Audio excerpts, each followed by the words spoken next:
السلام علیکم۔ بہت سے لوگ یہ سوال کرتے ہیں کہ ہمارا جگر خون نہیں بناتا، تو جس کی وجہ سے آپ ہمیں جو ہے نا وہ کوئی دوائی تجویز کریں۔ تو اس ویڈیو کے اندر میں یہ بتاؤں گا کہ کیا واقعی جگر خون بناتا ہے یا آپ لوگوں کو بیوقوف بنایا جاتا ہے۔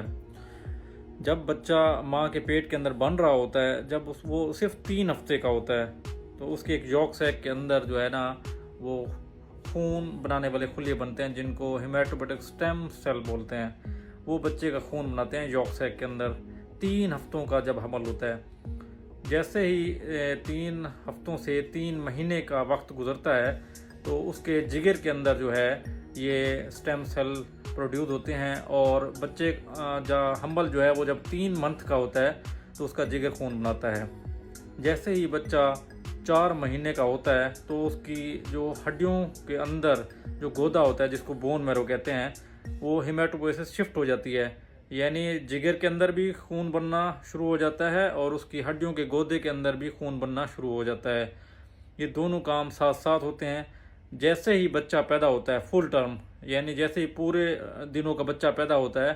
تو اس کے جگر کے اندر جو خون بننے کا عمل ہوتا ہے وہ بالکل رک جاتا ہے، اور اس کی ہڈیوں کے اندر جو ہے وہ خون بننا وہ پوری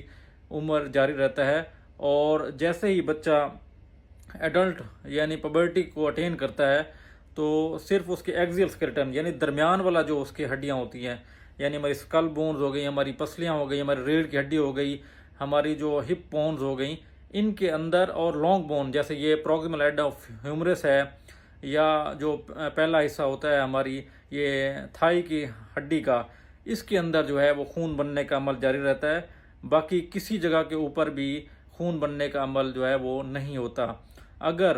بچے کا جگر یا بچے کی جو تلی ہے وہ خون بنانے کا عمل جاری رکھے، یعنی پیدا ہونے کے بعد بھی، تو یہ اب نارمل ہوتا ہے، اور اس کی وجہ سے ان کا سائز بھی بڑھ جاتا ہے، اور جس کی وجہ سے بہت سی بیماریاں جو ہیں وہ بچوں کو ہوتی ہیں۔ Thank you.